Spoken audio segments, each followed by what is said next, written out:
Ticket वितरण के भविष्य का संकेत दे रही बीजेपी की दूसरी सूची। जानिए क्या है मिशन 400 के लिए प्लान। देश की सबसे बड़ी पार्टी भाजपा की दूसरी सूची भविष्य का भी संकेत दे रही है।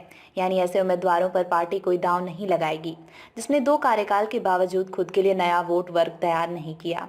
ऐसे उम्मीदवारों से भी परहेज ही रहेगा जिसके बयानों की सफाई पार्टी को देनी पड़ती है। 195 उम्मीदवारों की पहली सूची में जब सिर्फ 30 मौजूदा सांसदों का टिकट काटा गया था, तब ये कयास लगाने शुरू हो गए थे कि इस बार भाजपा बड़े पैमाने पर उम्मीदवारों को नहीं बदलेगी। लेकिन 72 उम्मीदवारों की दूसरी सूची में 33 मौजूदा सांसदों का टिकट काटकर भाजपा ने साफ कर दिया है उसके लिए उम्मीदवारों की जीतने की क्षमता सबसे अहम है। भाजपा लगभग 450 सीटों पर चुनाव लड़ेगी और अब तक 267 उम्मीदवारों की घोषणा कर चुकी है। उम्मीदवारों में सबसे बड़ा उलटफेर दिल्ली में देखने को मिला, जहां 7 में 6 उम्मीदवार बदल दिए गए और सिर्फ मनोज तिवारी अपनी उम्मीदवारी बचाने में सफल रहे। इसी तरह से हरियाणा में जिन 6 उम्मीदवारों की घोषणा हुई है उनमें 3 नए हैं। महाराष्ट्र में 20 उम्मीदवारों में से 14 को दोबारा टिकट मिला है, जबकि 5 का टिकट काटा गया है। प्रीतम मुंडे की जगह इस बार उनकी बहन पंकजा मुंडे को उम्मीदवार बनाया गया है, जिस सांसद प्रताप सिम्हा के पास से रंगीन गैस छोड़ने वाले आरोपित लोकसभा के भीतर पहुंचे थे। मैसूर से उनका टिकट भी कट गया है।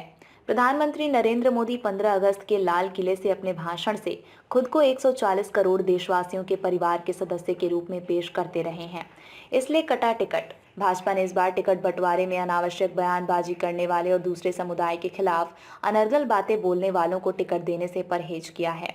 इनमें दिल्ली से प्रवेश वर्मा, रमेश बिधूड़ी और प्रज्ञा ठाकुर का नाम प्रमुख है।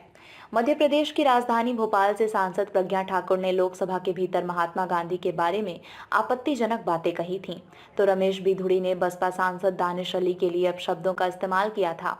प्रवेश वर्मा दिल्ली के दंगे के दौरान अपने बयानबाजी को लेकर विवादों में रहे थे। उत्तर प्रदेश की सभी सीटों पर चर्चा हो चुकी है, लेकिन घोषणा सिर्फ 51 की हुई है। माना जा रहा है कि बची हुई सीटों पर बड़े बदलाव दिखेंगे, इसलिए इन पर खेला दांव।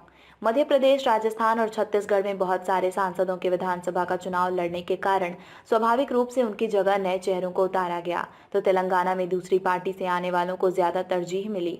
तेलंगाना में 17 में से जिन 15 उम्मीदवारों की घोषणा की गई है, उनमें से 10 बीआरएस व अन्य पार्टियों से पिछले 5 सालों के दौरान भाजपा में शामिल हुए थे।